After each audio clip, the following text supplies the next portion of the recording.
Selamlar dikiş sınıfından masamın ve dağınıklığımın halini görüyorsunuz.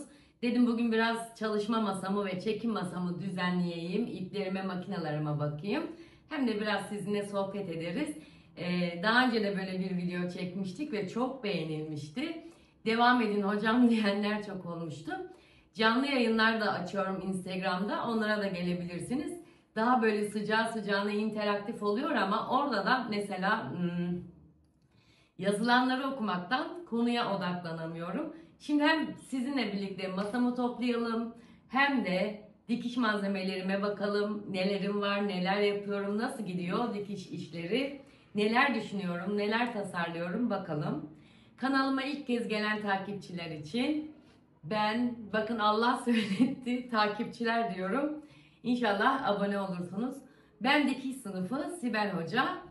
Dikiş eğitimleri veriyorum, kalıp eğitimleri veriyorum. YouTube kanalımda, Instagram'da ve TikTok'ta. Yeni de X platformuna başladım. Twitter eski deyimiyle. Bana oralardan, her yerden dikiş sınıfı olarak ulaşabilirsiniz. Moda tasarım öğretmeniyim. Aynı zamanda da böyle internetten videolarla dikiş severlerle buluşuyorum. Sadece dikiş ve kalıp değil, ustalık sınavları, usta öğreticilik sınavları, kalfalık sınavları ile ilgili de bilgiler veriyorum.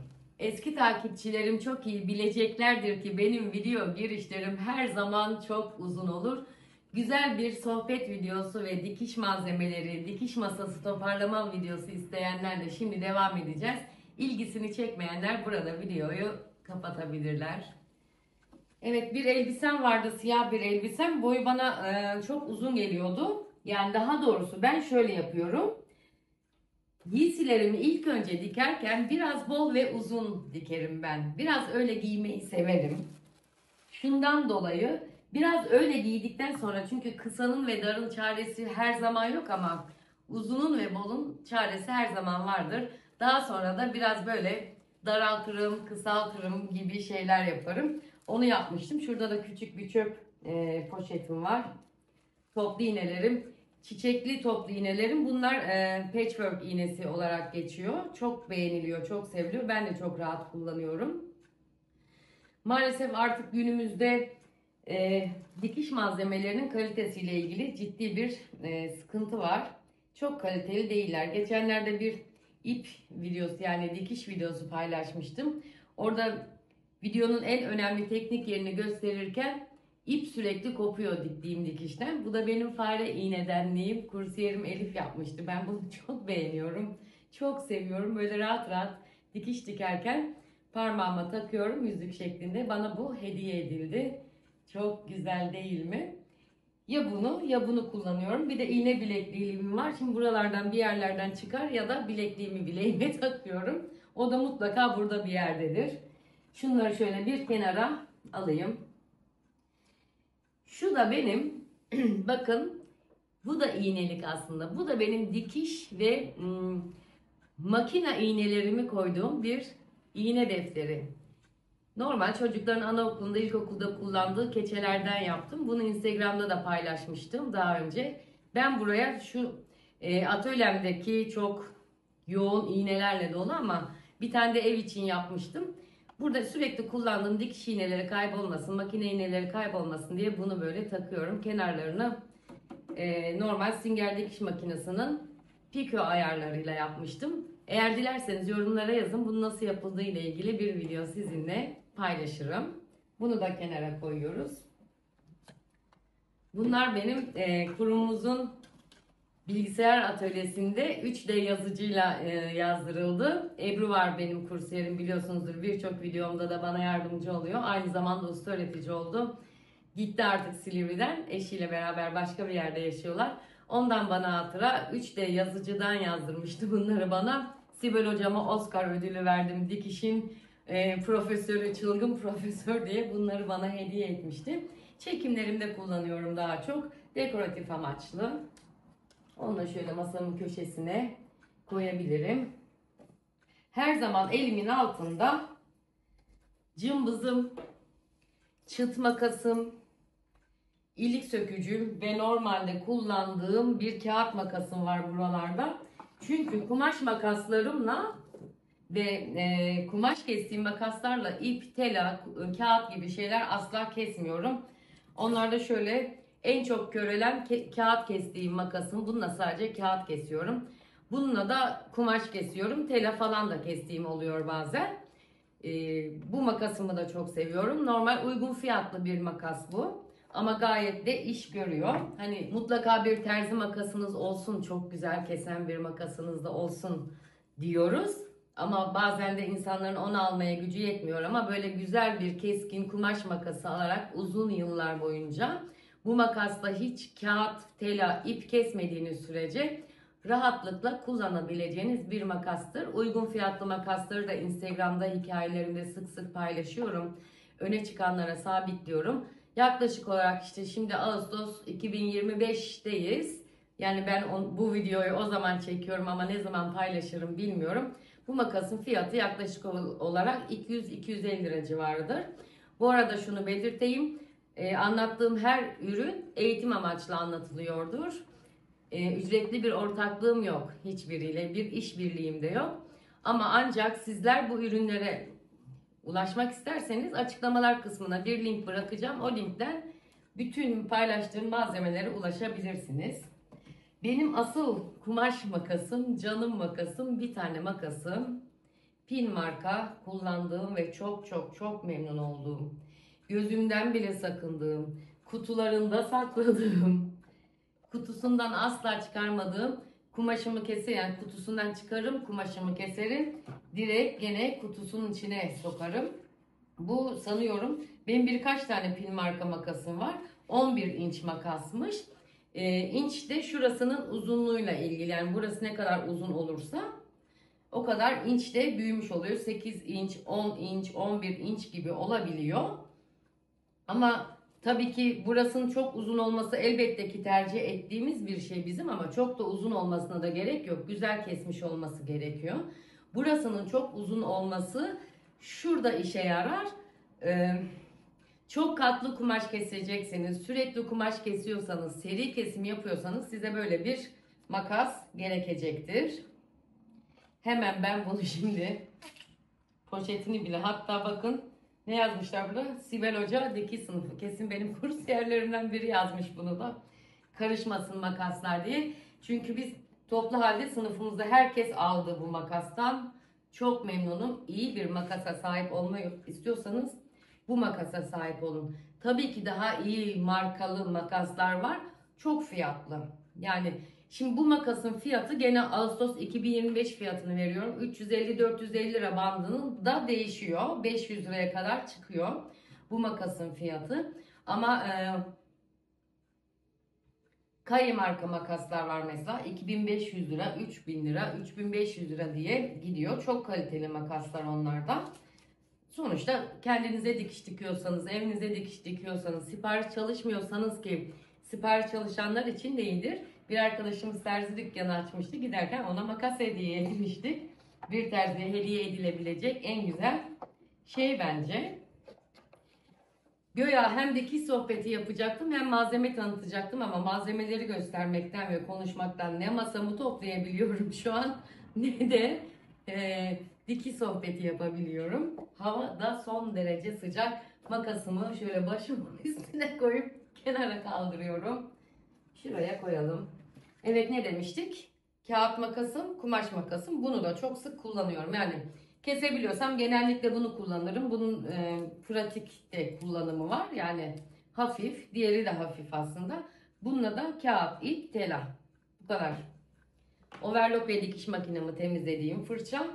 Makyaj fırçalarıyla da temizleyebilirsiniz. Bunu söyleyeyim. Bu da bana hediye gönderilmişti. Ama çok memnunum. Hemen böyle overlock'un bütün kirini, pasını temizleyiveririm bununla.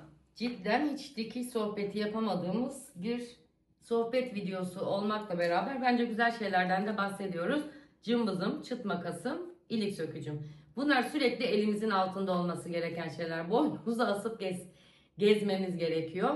Çıt makası hem makineden çıkarken ipleri kesmeye yarar, hem ip temizlemeye yarar. Sürekli elimizde olması gerekiyor. 4-5 çeşit, belki daha fazla çıt makasım vardır benim. Ama hepsini meydanda tutmam. Çünkü bunlar bir de çok çabuk kaybolan şeyler. Anında kayboluyor. Kaybetmemek için de sadece bir tanesini meydanda bırakırım. Ha bak, bilekliğim buradaymış. Bu da mıknatıslı bileklik. Şu benim iğneliğim. Şu benim iğneliğim. Hatta şu çatal iğnemin falan, şundaki dikiş iğnelerini şuna geçireyim. Unutmayayım ben. Şu da benim iğneliğim. Bu da benim iğneliğim. Bir sürü iğneliğim var. Sizin de olsun. Neden olmasın ki? Şunu göstereyim. Mıknatıslı. Birçok mıknatıslı iğnelik kullandım. Hediye edildi. Sınıfımdaki kursiyerlerim aldı falan. En memnun kaldığımız ve en kullanışlı, en uyumlu da biz bunu söyleyebiliriz. Birçok deneme yanılmayla bunu tavsiye ediyorum. Yelpazem, bu da benim dikiş malzemem. Dikiş malzemesi yani. Kahve fincanım bile benim dikiş malzememdir. Sürekli elimin altındadır çünkü. Hiç makinenin etrafından ayrılmaz bu. Sürekli benim yanımdadır. Çok yaşla da ilgisi var herhalde. Çok ihtiyaç duyuyorum. Evet, dikiş kutularımdan sadece bir tanesi. Şöyle göstereyim. İçine dikiş malzemelerimi koyuyorum. Neler varmış? İlik ayağım buradaymış. Şundan bir tane yedek varmış. Tornavidam çok çok önemli. Bu ince uçlu tornavidayla makinenin her yerini açabiliyoruz. Çime ayağım. Ay. Bu çime ayağımla ilgili nasıl gösterebilirim? Bir saniye. Çok memnunum ben bu çime ayağından. Bunun videosunu çektim. Ya paylaşmışımdır ya da paylaşacağım bunu. Çok güzel çima dikişleri dikiliyor ama görüntüyü bir türlü netleyemedim. Bir saniye. Şöyle gösterebilirim. Sınıftaki bazı kursiyerlerim buna oynar bacak diyor. Oynar bacakla ayak nerede hocam, sizde mi diye sorarlar. Harika, 1 milimden çima dikişleri dikmemizi sağlar. Kumaşı atmadıysam, çektiğim videonun da şurada bir örneği evet vardı. Şunu yapmaya yarıyor aslında. Normal baskı ayaklarıyla çok düzgün yapamıyoruz o dikişi. Normal baskı ayaklarıyla da o dikişi yapabilirsiniz ama bununla yaptığınızda bunun konforundan asla vazgeçemeyeceksiniz. Onu size söyleyeyim. Yedek bir tane masura mekiğim var. Bir tane fermuar ayağım var kutunun içinde. Lazım olanlar hep burada. Bir tane de ne varmış? Yani 2 tane fermuar ayağım varmış. En önemli gene tornavida.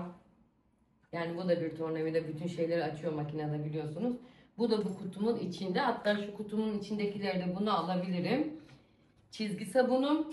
Dikiş makinelerinin içinden çıkan ilik sökücü. Bu her dikiş makinesini satın aldığınızda içinden çıkar. Şöyle bir şey var. Açtığınız zaman ilik sökücüye dönüşüyor bu da. Şöyle göstereyim. Bunu da kutunun içine atıyorum. Bir tane de silgim varmış burada. Onu atayım. Bunu da çöpünü boşaltayım.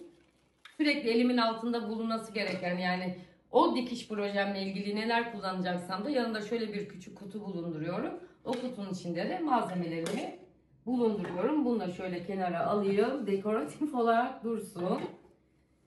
Overlock makinem, dikiş makinem, bunlarla ilgili çok videom var. Her paylaştığımız ürünler ikisi de ev tipi. Bütün ayarlarını gösterdiğim videolar var. Bakabilirsiniz. Oynatma listeleri oluşturdum.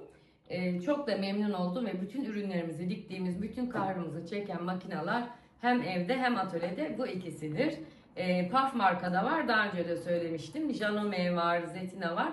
Dikiş makinesi önerileriyle ilgili videolarım var. Ama her videomda da ufak ufak özelliklerinden bahsediyorum. Bunların da linkini aşağıya bırakırım. Bakabilirsiniz. Şurada bir kutum daha var. Bu kutunun içinde de masuralarım var. Masuralarımı tutuyorum. Mümkün olduğu kadar çok masuram olsun istiyorum. Çünkü her seferinde masura sarmıyorum. Bunda zaten mavi bir renk sarılı. İşte bunda beyaz sarmışım. Bunda turuncu sarmışım. Deneme dikişlerinde kullanırım. Makine temizliğinde kullanırım. Beyaz ip taktığımda beyaz masuramı alır direkt takarım. Masura kutum her zaman elimin altında hazır bulunur. Bunu da koyalım. Makine yağı. Çok sık kullanıyorsanız makine yağınızı, makinalarınızı çok sık yağlamanız gerekiyor. Sık kullanmıyorsanız da arada sırada yağlamanız gerekiyor. Gene birçok videoda gösterdim ben bunları. Şu yan kapaklarını açıyoruz falan. Ama her seferinde yan kapaklarını açmaya gerek yok. Aralı sırada bir iki yani günlük yağlama yaparız. Bir ayda veya 2 ayda bir de genel olarak makinemizin içini dışını söker, temizler, iğnelerini değiştirir, yağlamasını yaparız. Makine yağınıza sürekli elinizin altında mutlaka bulunsun. Genellikle her makinenin kendi markasına ait yağları da oluyor. İnternette de satılıyor. Gene linklere bırakırım. Yağlamadan makinenizden böyle çok acayip sesler gelir, tıkanır, dişlerin arasını temizlemeniz gerekir. Birçok hani dikiş dikemiyorum, benim makinem dikmiyorumun sebebi de makinalarımızı temizlememek ve yağlamamaktır. Bunu da söyleyeyim. Periyodik olarak bakım ve onarım yapmamız gerekiyor. Şunu da bırakıyorum. Şurada ne akla hizmetse bir tane lastiğim var. Kullanılmış, sökülmüş bir lastik. Ama ben bunları bile atmam. Atmam yani, asla kullanırım. Her şeyin bir yeri vardır bizim işimizde. Yeri geliyor insana şu kadarcık bir lastik bile lazım oluyor. Hepsine para veriyoruz zaten. Hepsine hani bizim oluyor bunlar. Ben videolarda da çok görüyorum. O kadar çok ziyan ediliyor ki bu tip şeyler. Etmeyin yani. Hem de ekosisteme zarar veriyorsunuz. Dünyamıza zarar veriyorsunuz. Bizim dikiş dikiyor olmamız, hobi geliştiriyor olmamız, içerik üretiyor olmamız dünyaya bütün çevremizi, çöpümüzü bırakacağımız anlamına da gelmiyor. Bu lastik bana mutlaka her zaman lazım. Bakın şurada dikiş odamda bulunan lastik sepetim de kaşıklık benim. Bir sürü lastiğim var. Daha dolaplarında poşetlerin içinde bir sürü lastiklerim var. Bir sürü benim lastiğim var. Ama ben bu lastiğe kıyıp da atmam. Ben ilk önce bunu kullanırım. Siz de öyle yapın lütfen. En önemli dikiş tavsiyelerinden biridir. Bakın çeşit çeşit kalınlıklarda, çeşit çeşit esnekliklerde iç çamaşırı için, dış çamaşırı için bir sürü lastiğimiz var. Yok lastiğimiz var diye bizim bunu çöpe atacağımız anlamına gelmiyor. Burası da buzdağının görünen yüzü, gerçekten çok ilginç, çok enteresandır. Bu da makine ışığım benim. Fişe takıyorsunuz, şurada bir düğmesi var. Burada da bir mıknatısı var. Mıknatısla makineye yapıştırdıktan sonra şöyle makinenize doğru tuttuğunuzda özellikle gece çekimlerinde yani gece dikişlerinde falan ve bizim gibi kör gözlülerde son derece işe yarayan bir şeydir. Daha çok sanayi makinelerine uyumlu olduğunu söyleyebilirim ama şöyle göstereyim. Şuralara da yapıştı, çıkmıyor. Şöyle yapıştırıp şöyle kullanabiliriz. Işığını şu an yakmıyorum. Bütün makinelerin metal kısımlarında bunu yapıştırarak rahatlıkla ışık olarak şu şekilde kullanabiliyoruz. Şurası sürekli oynadığı için istediğimiz şekilde de sokabiliyoruz. Çok memnunum bundan da. Çünkü gerçekten artık bakın gözler görmüyor. Gözlük takmak istemiyorum ben mesela çekim yaparken, gözlük gözümde çok parladığı için. Ama hiçbir şey görmediğimden dolayı takmak zorunda kalıyorum. Şunu da güzel bir kenara kaldırayım. Topluyorum göğe, şuradan alıp şuraya yığdım hepsini. Bu her zamanki gibi kalemliyim. Şurayı da şöyle alayım. Ay şuraya bak. Dünyanın en pis işi olabilir. Evde yapıldığı zaman özellikle. Evde dikiş dikenlere, evde sipariş çalışanlara sadece dikişle ilgili de değil. Örgü, nakış, çanta yapımı her neyse. Önlerinde ben saygıyla eğiliyorum. Gerçekten önünüzde saygıyla eğiliyorum. Çok büyük emek. Şimdi yaz tatilinde olduğumuz için ben genellikle evden çalışıyorum. Normalde atölyem var biliyorsunuz. Atölyede bu işler çok kolay. Çünkü atölye orası, ev değil. Pislense de süpürülüyor, siliniyor. Ama evde çok zor. Şimdi bakın ben de bu şu kumaşta hem çima dikişini anlattım hem de çok önemli bir teknik püf nokta anlattığım bir şey paylaştım. Bir gene şu kadarcık kumaş üzerinde bir sürü teknik ve bir sürü video çektim. Her seferinde böyle havalı olsun diye havalı havalı kumaşlar, havalı havalı yeni şeyler kullanmıyorum. Bu kumaş bile benim için kıymetlidir. Bu kumaşta şu an işim bittiği halde bile gene atmıyorum. Makinemi ayarlarken kullanıyorum. Makinamı silerken kullanıyorum. Her kumaşın bir yeri vardır. Gene bir ilik denemesi yapacak olurum. Bir şey yapacak olurum. Ah kumaş benim elimin altında. Sadece işte iplerini falan temizleyeyim. Böyle makinenin altına karışmasın, dolaşmasın. Bununla, şu kumaşla ilgili çektiğim o kadar önemli bilgi videoları var ki paylaşmamışsam bekleyin. Paylaşmış da olabilirim. Ama çok önemli şeyler anlattım. Şu kumaş parçasının üzerinde, şu küçük kumaş parçasının üzerinde. Çöpümü de toparlıyorum bir yandan. Şurada da benim her zaman size videolar çekerken anlattığım konuların notları var. Çok not almışım gene. O kadar kendime mektup yazıyorum ki buralarda. Mesela ben bu videoda bazı şeylerden bahsetmek istemişim ama hiçbirinden şu ana kadar daha bahsedemedim. Kenarda gene notlarımız dursun. Şöyle şunu biraz çekeceğim. Şu da overlock makinemin malzemelerinin olduğu poşet. Çok anlattım bunun içinde neler var, buna nasıl takılıyor, neden takılıyor, nasıl kullanılıyor. Tam burada bir dipnot düşeyim. Eğer videomu buraya kadar izlediyseniz lütfen şu yorumlar kısmına yazın. Hocam 20 dakikayı geçti, ben hala sizin videonuzdayım, zevkle izliyorum derseniz eğer, ben sonraki videoları da bu şekilde çekmeye, anlatmaya, konuşmaya devam ederim. Sizden gelen reaksiyonlar ve geri dönüşler benim için çok önemli. Yeni videoların konularını aslında sizler belirliyorsunuz. Bunu hiçbir zaman unutmayın. Yazdığınız bir tek yorum bile bir sonrakinin videonun eğitim konusu olabiliyor. Bunu unutmayın. Sorun, yazın, fikrinizi belirtin, eleştirin. Sizden rica ediyorum. Şu soru çok geliyor overlock makinesiyle ilgili. Hocam her overlock makinesinin ayarı farklı mıdır? İp takması farklı olabilir ama ayarlar her overlock makinesinde kumaşa göre değişir. Yani overlock makinesini biz kumaşa göre ayarlarız. Okey? Geçen videomda da vardı. Bakın ben bunu da hala atmadım. Bu bir yatak şortuydu. Bunun kalıbını çıkarttığım video çektiğim YouTube videosu. 30 dakikalık falan bir video oldu. Onun kalıbı da hatta şurada. Daha bunu denemeye fırsat kalmadı. İnşallah yarın öbür gün bunu kesip kalıbı deneyeceğim. Yani kalıbından eminim de %100 emin olsak bile biz kalıbımızın numune dikişini yaparız. Numune dikişini yapmadığım için de daha şu parçaları dağıtmıyorum. Zaten ben buna her overlock iplerimi taktığımda da overlock denemesi yapıyorum. Atmaya kıyamıyorum. Siz deyin 10, ben diyeyim 15 yıllık yatak şortumdu bu benim. Bu sene kestim, parçaladım. Onu bile atmıyorum. Yani çok dikiş dikebiliyorum. Çuvallarca yatakların altı kumaş dolu. Hepsini nasıl olsa yapabiliyorum diye o kadar çok kumaş harcamıyorum. Harcamanızı da asla tavsiye etmiyorum. Şu kalıbı ilk videonun konusu olacak. Yani yatak şortu dikeceğiz. Şu kenara kaldırıyorum. Gözlük mendilim. Çok terliyorum iş yaparken. İster istemez. Gözlüklerim de kirleniyor. Bu da hep benim elimin altındadır. Şöyle koyayım. Bakın gene lazım oldu mesela. Gene lazım oldu yani. Şuna ne oldu şimdi?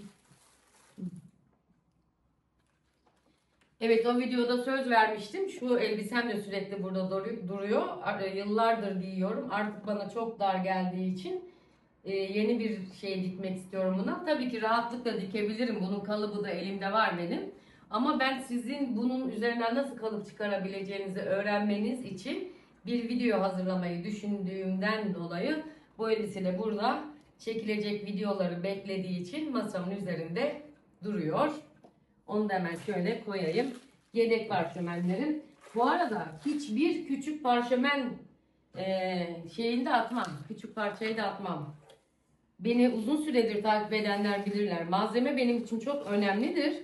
Ve bunun kesinlikle cimrilikle bir ilgisi yok.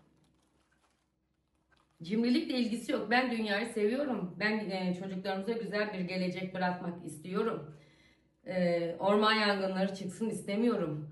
Her şey, bunlar birbiriyle bağlantılı. Yani şunun içindeki çöpler bile dünyanın bir yerinde çıkan bir orman yangınıyla, sel felaketiyle, heyelanla ilgili. Hepimiz bireysel olarak bu sorumluluğu almak mecburiyetindeyiz. Bu çok çok önemli. Bazen bana diyorlar, aman hocam sen de 2 metre ipi mi düşünüyorsun? Evet düşünüyorum, düşünmek zorundayız. Siz de düşünün. Bu da benim canım mezuralarımdan bir tanesi. İnşallah video hoşunuza gidiyordur. Buraya kadar olanlar yazsınlar. Parola bırakayım mı? Parola ne olsun bunda? Parolamız ne olsun? Hı? Dikiş çöplerinizi biriktirin olsun mu? Dikiş çöplerinizi biriktirin. Onlar çöp değil çünkü. Mezuramada neredeydi? Benim bir tane kutum vardı şurada. Kutunun içine atayım ki aramayayım. Aristo cetvelim. Bu cetvelin konforuna alışan kalıp çizimlerinde ve dikişte ve paça yapımlarında kumaş üzerinde kolay kolay başka bir cetvel kullanamıyor. Çünkü buna dik açıları alıyoruz ve her çizginin ayrı bir yeri var. Benim videom yok bununla ilgili ama birçok video var YouTube'da. Dilerseniz bununla ilgili de bir video çekerim. Çok kıymetli bir cetveldir. Yani yemede yanında yat bir cetveldir. Bu da normal 30 santimlik cetvelim. Dikiş malzemelerimiz ne kadar çok olursa, ne kadar kaliteli olursa işimiz de o kadar iyi ilerler. Yani ben her sene kendime Riga takımı almıyorum. Yani bir tane Riga takımım var. Onları kullanıp duruyorum. Bir kere para veriyorum. İşte ne bileyim yağ alıyorum. Aylarca bazen bir yıl gidiyor. Yani şu ip çardağı bir önceki videoda da anlatmıştım. Çok önemlidir ip çardağı bakın. Çok çok önemlidir. İpimizin makineye doğru gelişini sağlar. Makinemiz son model bir makine olursa olsun, bütün ayarlarını tam yapmış olursak olalım, iğnesini doğru takmış olursak olalım, kumaşa uygun iğne seçelim ama ipimiz düzgün gelmiyorsa o dikiş güzel olmaz. Benden size söylemesi. Şimdilik şurada 3 tane riga cetvelim var. Diğerleri dolabımda. Bunlar da sürekli elimin altındadır. Sürekli elimin altındadır. Çünkü ölçmeden, biçmeden, cetvel kullanmadan, sabun kullanmadan asla dikiş dikilmez. O gördüğünüz videolara da lütfen aldanmayın. Bakın her yerden çöp çıkıyor. Her yerden çöp çıkıyor. Pislik içinde, pislik içinde diye. Bu da benim takvimim. Duruyor masanın üzerinde. Singer bizim kurumuza gelmişti. Workshop yapmıştı bizimle birlikte. Orada hediye ettikleri ürünlerden bir tanesi bu. Bu da niye burada? Şu an hiçbir fikrim yok. Takvimimi dikiş odama götürebilirim. Toparlandım. Şimdi sıra geldi temizliğe. Masamı sileceğim, temizleyeceğim. Temizlik bittikten sonra şimdi video editlemeye ve başka işlerim var. Elbette ki ev işlerim var. Elbette ki yeni çalışmalarım, planlamalarım var. Bu videoyu izleyenler lütfen görüşlerinizi yorumlara yazınız. Hoşunuza gittiyse hoşunuza gittiğini, gitmediyse hocam vallahi hiçbir şey anlamadık da diye de yazabilirsiniz ama benim şu tarz videolar çok hoşuma gitmeye başladı. Çünkü iş yaparken bir sürü konu da aklıma geliyor ve sizlere aktarabiliyorum. Instagram'dan ve diğer sosyal mecralardan beni takip etmeyi unutmayın. Sizi çok seviyorum. Dikiş sınıfında kalın. Daima sevgiyle kalın. Dikiş sınıfından selamlar ve sevgiler herkese. Hoşça kalın.